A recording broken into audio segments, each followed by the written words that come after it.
సాధకులకు స్వాగతం. నేను మీ Sai from Sai study care. ఈరోజు మనం ఈ వీడియోలో ఆర్ఆర్బి గ్రూప్ డి ఎగ్జామ్ కోసం ఎగ్జామినేషన్లో వచ్చే ముఖ్యమైన కాన్సెప్ట్ వచ్చేసి శాతాలు. శాతాలు లేని మనకు క్వశ్చన్ పేపర్ తయారు కాదు. సో పర్సంటేజెస్ గురించి మనం ఇప్పుడు ఈ వీడియోలో డిస్కస్ చేసుకుందాం. అసలు శాతం అంటే ఏంటి? శాతం అంటే ప్రతి వందకు తీసుకునే విలువనే మనం శాతం అంటారు. అంటే 100తోని కంపేర్ చేస్తే వచ్చే విలువ. ఇప్పుడు 5%, 5%. Cent means 100. 5 అంటే 100లో 5 అంటే 100కు 5. ప్రతి 100కు తీసుకునే విలువని మనం శాతం అంటాం. ఇక్కడ 100కు ఎంత తీసుకున్నాం? 5. కాబట్టి 5%. ఇప్పుడు ఇక్కడ చూద్దాం. 5% ఆఫ్ 100 అంటే ఇక్కడ ఒక 100 ఉంది కాబట్టి ఒక 5 తీసుకున్నాం. కాబట్టి ఆన్సర్ వచ్చేసి 5. ఇక్కడ 5% ఆఫ్ 200 దట్ మీన్స్ ఇక్కడ 100 ఎన్ని ఉన్నాయి? రెండు ఉన్నాయి కాబట్టి ఎన్ని తీసుకోవాలా? 2 5 తీసుకోవాలి. సో 5 2 10, 5 2 10. సో 10. 5% ఆఫ్ 200 అంటే 10. ఇక్కడ 5% ఆఫ్ 700 అంటే మనం ప్రతి 100కు తీసుకునే విలువను అన్నాం కదా. అంటే ఇక్కడ ప్రతి 100 కంటే మొత్తం ఎన్ని వందలు ఉన్నాయి? 7. అట్లా ఎన్ని తీసుకోవాలి? 5 తీసుకోవాలి. 5 7 35. సో ఇలాగనమాట. అంటే ప్రతి 100కు తీసుకునే విలువను మనం శాతంగా పరిగణిస్తాం.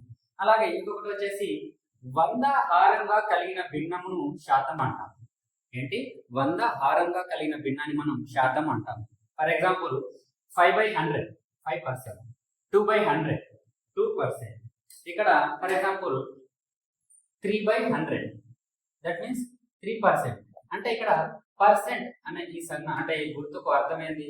1/100%. అనే ఈ గుర్తుకు అర్థం ఏంటి? 1/100.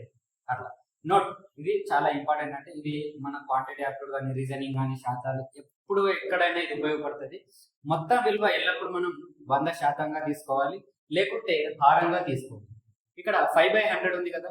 ఈ 100 అనేది మొత్తం విలువ అనమాట. అంటే మొత్తం 100 పండ్లు కానీ 100 వస్తువులు కానీ 100 థింగ్స్ ఏదైనా సరే మొత్తం 100 రూపాయలు కానీ మొత్తం అంటే ఈ 100లో 5 అన్నమాట. ఇక్కడ 100లో 2, ఇక్కడ 100లో 3 అంటే మొత్తం విలువ ఎల్లప్పుడు 100% హారంగా తీసుకోవాలి. నెక్స్ట్ వచ్చేసి ఒక భిన్నం యొక్క సమానమైన భిన్నంలో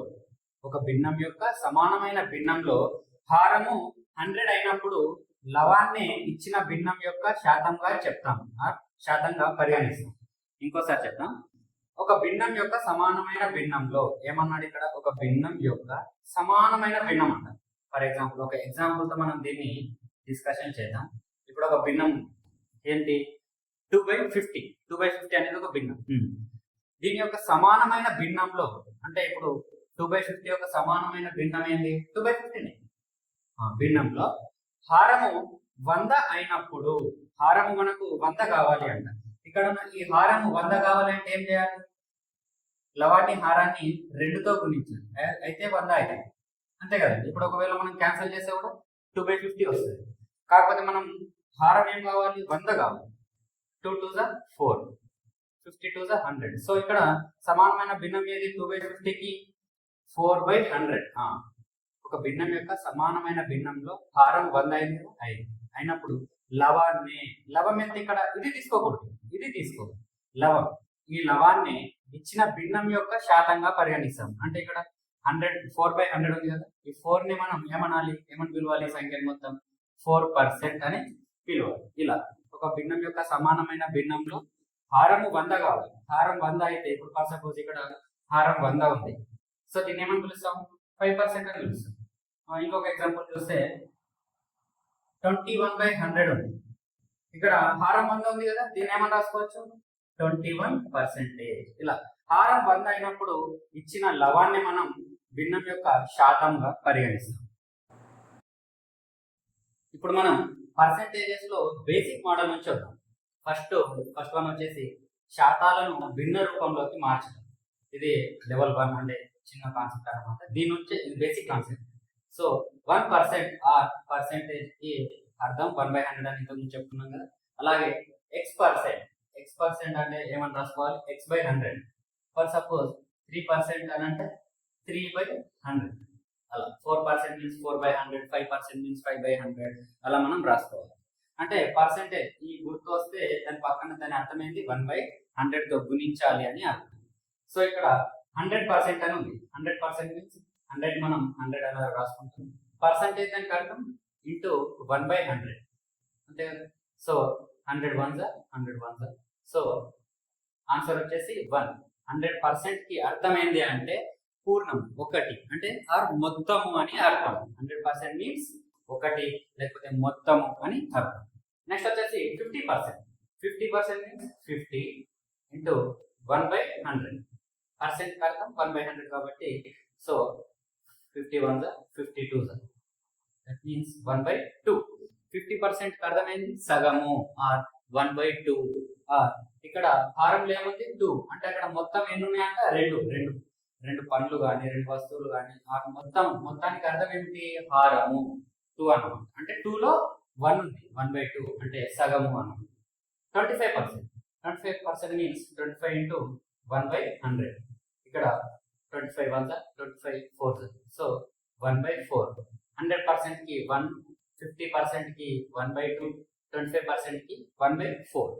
నా 12.5% అంటే ఇది ఒక ట్రాక్ ద్వారా చెప్తే మీకు అర్థమవుతుందని డైరెక్ట్ ట్రాక్ లోకి పోయాను. నార్మల్ కూడా చెప్పుకోవచ్చు ఎలా అంటే 30% means 30 into 1/100 0 cancer. So 3/10. 30% means 3/10 అని అర్థం. అంటే ఇది భిన్నంలో 3/10 అనేది భిన్నాల్లోకి మనం మార్చుకుంటున్నాం. 45% మీన్స్ 45 ఇంటూ 1/100 ఇక్కడ 5 9s 45 5 20s 100 సో 9/20. దాని మీనింగ్ వచ్చేసి 45% అంటే ఏంటి 9/20. నెక్స్ట్ వచ్చేసి 12.5 దీన్ని మనం సింప్లిఫై చేసుకుంటే 12 2 24 ప్లస్ 1 25/2 ఇంటూ పర్సెంటేజ్ మీన్స్ 1/100. దీన్ని మనం ఇప్పుడు 25 1 25 4 సో 1 ఇంటూ 1 1 2 ఇంటూ 4 8 అంటే 1/8 అని అర్థం. 12.5% కి భిన్నంలో మనం ఏమని రాయాలి 1/8 అంటే 12.5 ఎక్కడ కనిపిస్తే అక్కడ మనం దాన్ని తీసేసి 1/8 అని రాసుకోవచ్చు. నెక్స్ట్ వచ్చేసి 6 1/4%. దీన్ని మనం సింప్లిఫై చేస్తే 6 4 24 ప్లస్ 1 25/4 ఇంటూ 1/100 ఇక్కడ 25 1 25 4 సో 1/60 అంటే దీంట్లో సగం అంటే 6 1/4%కి అర్థం ఏంటి 1/16 అని అర్థం. అలా శాతాలను మనం భిన్న రూపంలోకి మార్చుట అర్థమైంది కదండి. ఎక్స్ పర్సెంటేజ్ ఉంటే దాని మీనింగ్ ఏంటి x/100 అని రాసుకోవాలి. ఫర్ సపోజ్ 3% ఉంటే 3/100, 10% ఉంటే 10/100 అలా.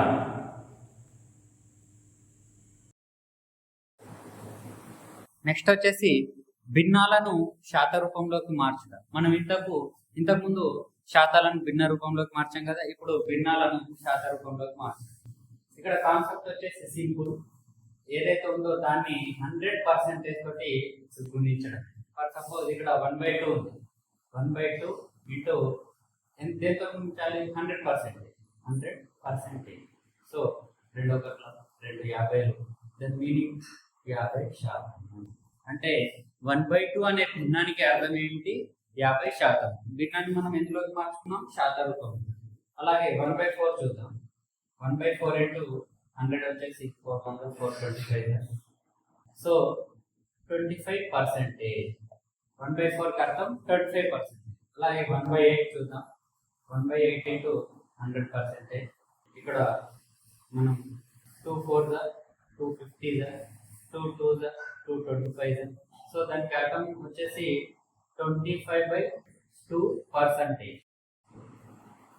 ఇక్కడ 25/2 మీన్స్ 12 2 24 కదా 12.5%.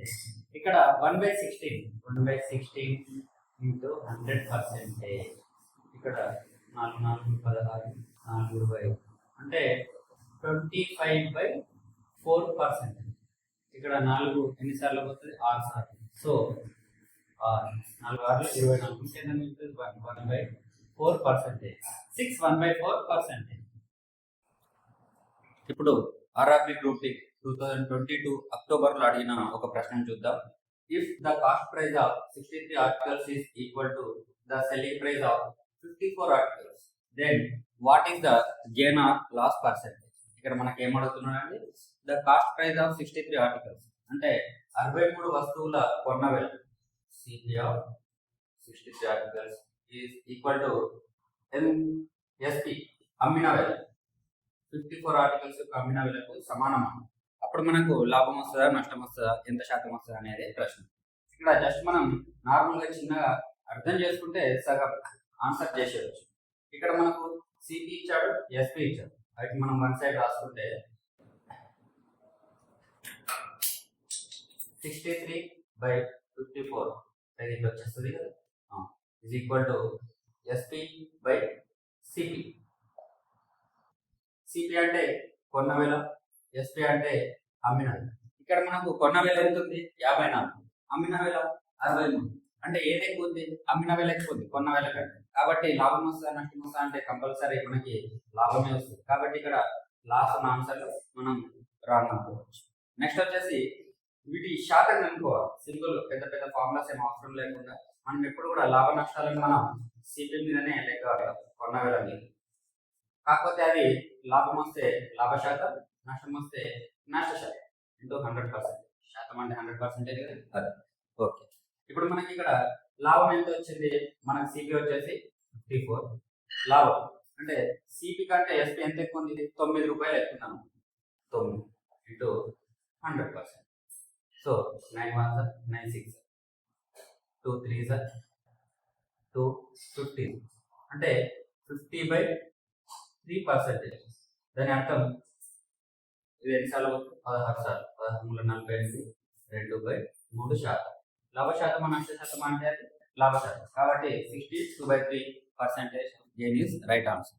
ఇక్కడ చెప్పేది ఏంటంటే ఇక్కడ మనకు క్వశ్చన్ చూడగానే ఫస్ట్ 62/3, 15/3, 62/3, 15/3 ఇట్లా కనబడేసరికి ఒకటేసారి మనకి ఎగ్జామినేషన్ లో సైకలాజికల్ ఫియర్ స్టార్ట్ అవుతుంది, అమ్మా ఇంత హార్డ్ క్వశ్చన్ అని.